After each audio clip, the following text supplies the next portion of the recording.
जो मुस्काए तू जो शर्माए जैसे मेरा है। নমস্কার সবাইকে।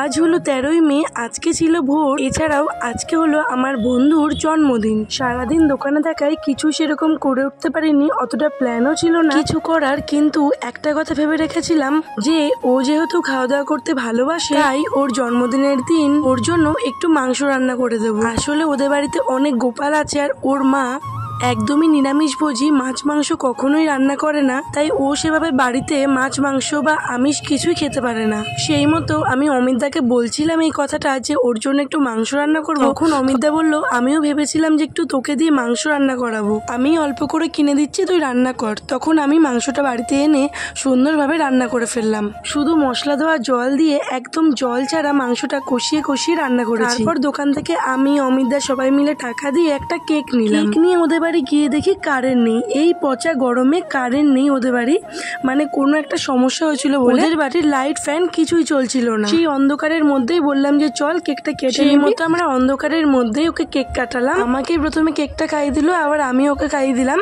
কিন্তু অন্যবার কি হয়, ওকে কেক মাখিয়ে পুরো ভূত করি।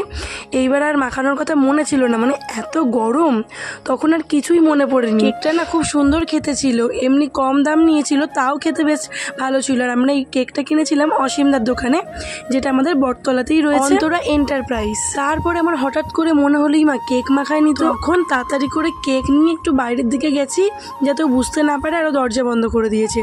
তারপরে আবার গিয়ে ওকে কেক মাখিয়ে দিলাম জোর করে। আসলে যত দিন যাচ্ছে আস্তে আস্তে সবাই ভালো হয়ে যাচ্ছি, ভদ্র হয়ে যাচ্ছি, ওই কারণে এইসব আর মনে পড়ছে না। তো তারপরে হচ্ছে আর বলে দিই, আমরা শুধু ওই অল্প একটু ক্রিম নিয়ে আমি মাখিয়েছিলাম, কোনো কেক সেভাবে নষ্ট করি না, আমি পছন্দও করি না কেক নষ্ট করা। তো কাকিমা তারপরে পায়েস দিয়েছিল, পায়েসটা খেলাম। তারপর বাড়ি এসে শুরু করে দিলাম পরোটা ভাজা।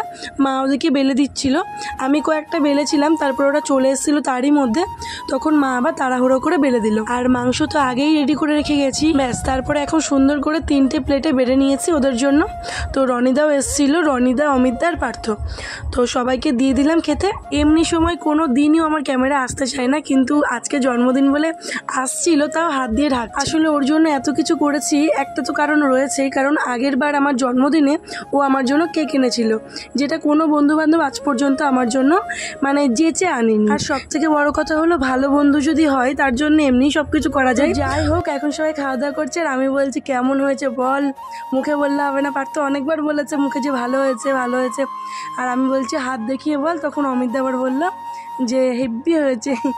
তো তারপর হচ্ছে আমিও খেয়ে নিলাম। মাংসতে লবণটা একটু বেশি লাগছিল, ভাত দিয়ে খেলে ঠিক হতো। যাই হোক, ভিডিওটা এই পর্যন্তই, আর কেমন লাগলো জানিও। আজকের মতো টাটা।